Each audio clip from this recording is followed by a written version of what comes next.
Well, we informed you about 40 minutes ago that when something was actually happening and actually true regarding Mike McCarthy and the Dallas Cowboys and his job security, we would bring it to you immediately. And here we are. Immediately. Mike Fisher reporting from Frisco, home of the Dallas Cowboys. And it's sure funny how all those sources that oozed out, all the sources on Sunday night that we're talking to all these media people, all these sources, where'd they go? They oozed out last night, or maybe they never really existed. Mike McCarthy, as far as Stephen Jones, the Cowboys COO, is concerned, is staying. Stephen telling 105.3 The Fan, absolutely, regarding the job security for Mike McCarthy for next year. Very confident about where the franchise is in regard to Mike McCarthy's involvement here. That doesn't necessarily mean that there wasn't some consternation. We know there was. We saw Jerry Jones. We saw his face. We heard his words.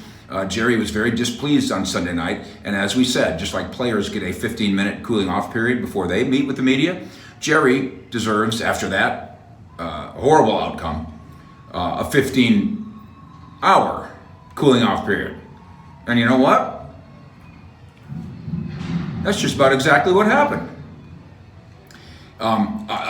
As always, when pigs fly is what I told you about the potential firing of Mike McCarthy. And that was my CYA way of saying, I mean, yes, anything could happen, but no, there is, and I got no vibe, as you know, if you watch our show, I got no vibe that was being discussed. And when I saw people, CBS Sports, talk about multiple sources close to Jerry saying that he's thinking about firing McCarthy. This is before the game. I called bullshit on that.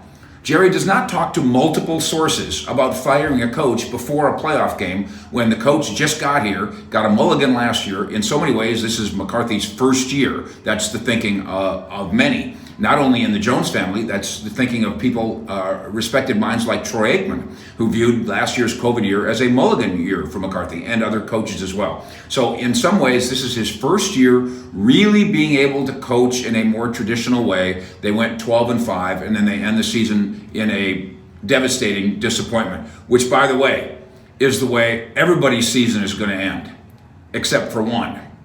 And when somebody else loses a game next weekend, I'm sure the sources will ooze.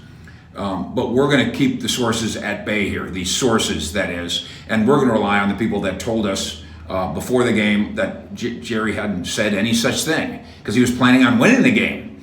And now we get to rely on the on-the-record quote from Stephen Jones saying, absolutely, we're good to go for next year. Do we need to do another When Pigs Fly? Do we need to do another CYA? Sure, I suppose. If the ghost of Tom Landry makes himself available to Jerry, Jerry should consider it. If Bill Belichick wants to come here, Jerry should consider it. And we know that Jerry has visions of Sean Payton's sugar plums always dancing in his head. But the smartest, safest, and truest thing to say, and it's always been the smartest, safest, and truest, is that Mike McCarthy, who's got 3 years left on his contract, is slated to be the head coach of the Dallas Cowboys in 2022. Now, there's a whole nother argument to be had, whether or not that's a good idea. Is there something wrong with the way he handles himself? Is there something wrong with the way the football team? All those things are great arguments. And those arguments aren't just things that we'll have here with you, the subscriber, almost 45,000 of us now in Cowboys Nation. We'll have those debates here, and we'll construct our debates in intelligent ways. We'll conduct ourselves in reasonable and intelligent ways. The Cowboys can do the same thing. They can still, and will still, have their debates in the building. Why did this happen? Why did we do this? What's wrong with this? Why is there a Groundhog Day in so many ways? A Groundhog Day setup in so many ways. Attached to what we do. And those things are a part of self-scouting, and they need to go all the way up to the owner and all the way down to the janitor. But in between, Stephen Jones says the head coach is staying. And now you know the facts. No mom's basement, no made-up sources, no oozy fake quotes. Fish out.